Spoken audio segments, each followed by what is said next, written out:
if you haven't figured it out by now, Shiva and I like to cosplay. And we also like to cosplay with other people.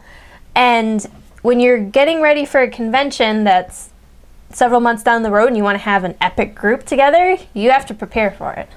Yeah, and there's several different ways to do that. One of the things that we have found is very helpful is to use some kind of social media to organize the groups. You can stay in touch with all your members and get organized. Facebook's a good option, or LiveJournal used to work more back in the day. Not too many people do anymore, but there's a lot of other options as well. Yeah, what's great about Facebook is it's a good way to send a message to everybody, post pictures with reference pictures, post links with places you can buy things. So it's a good hub where you can post all the information needed. Yeah, you can keep a cast list, you can organize a time, so everyone knows what their schedule is and what's expected of them ahead of time.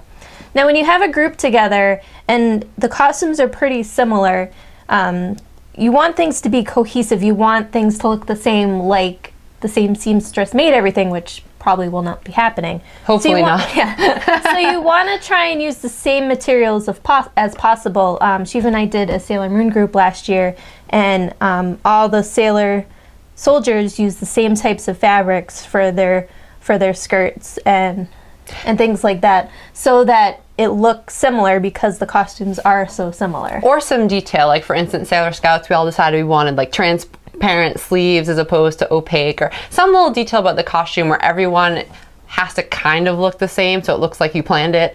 That always helps to bring the group together. For some groups where the costumes aren't similar at all, it's less important, but for school uniforms, Sailor Scouts, it usually looks really nice. Yeah, but you want to use the same type of materials. You don't want, even if they're different, one person showing up in a completely different material, like a very shiny satin, or a very like hard twill when it's supposed to be somewhere in the middle. So you want people to, be the same. That way it looks really great. Because if you have, if you have Full Metal Alchemist, the military, I can't remember exactly. The uniforms, yeah, you don't want different shades of blue. It would look so much cooler if everyone got this from the same bolt of fabric, if they could, and had the same color of blue, because that looks really cool. Well, for something like that, you can go to a store like Joann's and write down the serial number. It doesn't like everyone has to go together and actually physically make them together, but if you can communicate things like where you bought it, what type of fabric it is, what the number is, you can get the same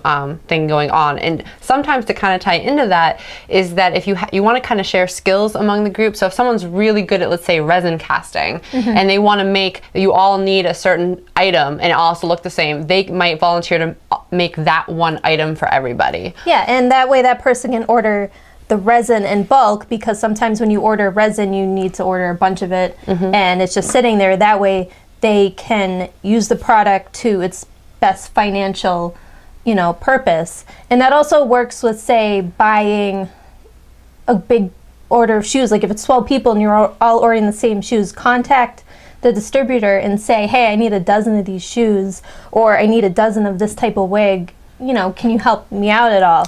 And some places you will see right up front that there's bulk discount pricing. Sometimes there won't be, but it can help you with the bottom line, because costume making can be expensive. Or at the very least save on shipping if you're all sending it to one place.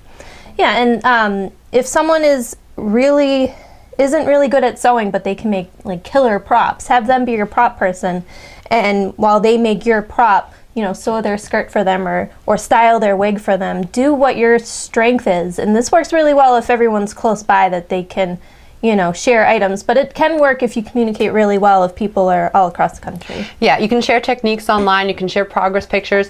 In some cases, if everyone's making the same item, they put a little video up of how we did it, or put up a pattern that everyone can use. And so you're going to get close. I mean, nobody's perfect. We're not professional seamstresses, but you can try to achieve a goal of similarity. Yeah, and I know it's kind of a small detail, but if you're all wearing skirl uniforms, it helps to make sure your pleats are all going the same way if they're knife pleats. So say, okay, which way are our knife pleats going? Because if one was going one way, if one person's is going the other way than the rest of the group, it looks a little funny. I know you're probably like, who cares? But if you're walking by your group, and I don't know, I tend to notice silly things like that. But if you encourage people to post progress pictures. It also helps people stay on top of the deadline of the convention. And get inspired. I mean, if people see what other people have done, they get excited. They want to go back to work on theirs.